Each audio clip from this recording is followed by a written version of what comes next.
ka-blessings ko. Hindi, wala dapat akong vlog ngayon kasi nga wala akong naiisip na content. Eh dahil sa ginawa ng aking tao, may naisip na naman akong kalukuhan. Tingnan nyo naman ang mga ka-blessings. Ang gawa ng aking tao. Turuan natin ng girl like na ang tawag doon? Na natakot effect. Tingnan nyo. Tingnan nyo naman, bukas na bukas itong aking site. Hindi mo lang binaba itong roll up. Tapos, ito, hindi mo lang pinatay ang electric fan. Tapos may nakacharge pa ng cellphone. Ito lang, buka na. E di kayo mananakaw. Turuan natin ang very light. Ating itatago rin sa lapon. Tapos, dito natin ilalagay. Yan. Tapos, ubutin natin itong electric fan. Talaga naman, itong aking mga tango. Ayan. Maliyo kakakahan. Ay, oh. Ayan naman. Andito sila sa likod, nagtatrabaho. Tingnan nyo. Yan ang salarin. Cellphone niya yan.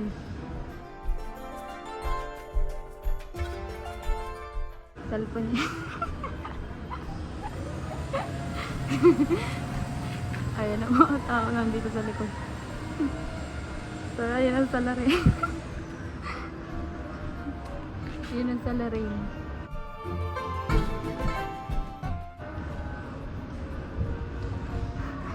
Sige, tawa ka ngayon.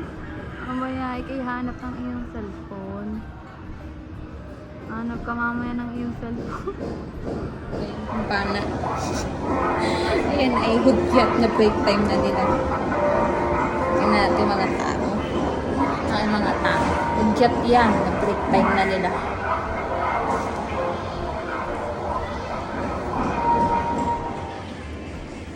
Nakawala ang cellphone ni ano? Ni Chris. Saan ka nakalagay?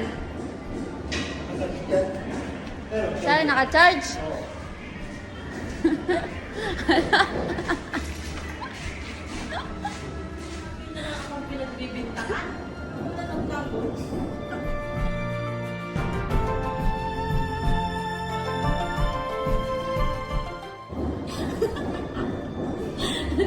Ikaw daw nagtago?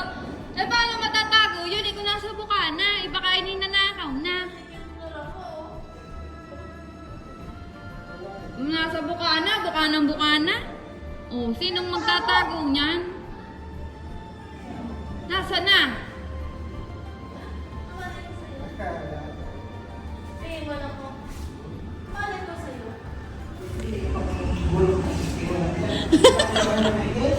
Yun daw ang madaling nakawin, kaya yun ang unang kinuha. Ha? Kahit hanapin mo yan, hindi mo yan makikita.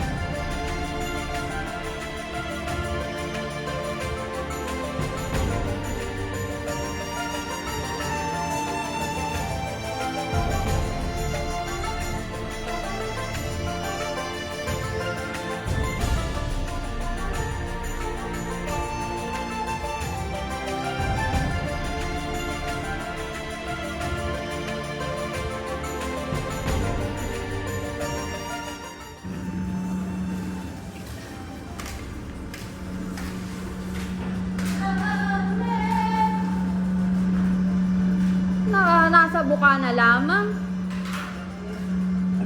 Hindi nga naman. Hindi mo makikita.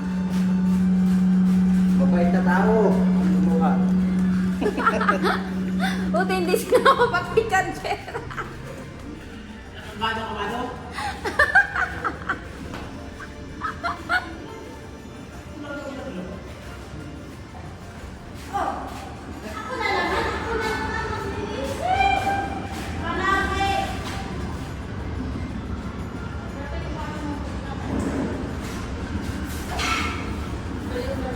Wala ka nang pang video call.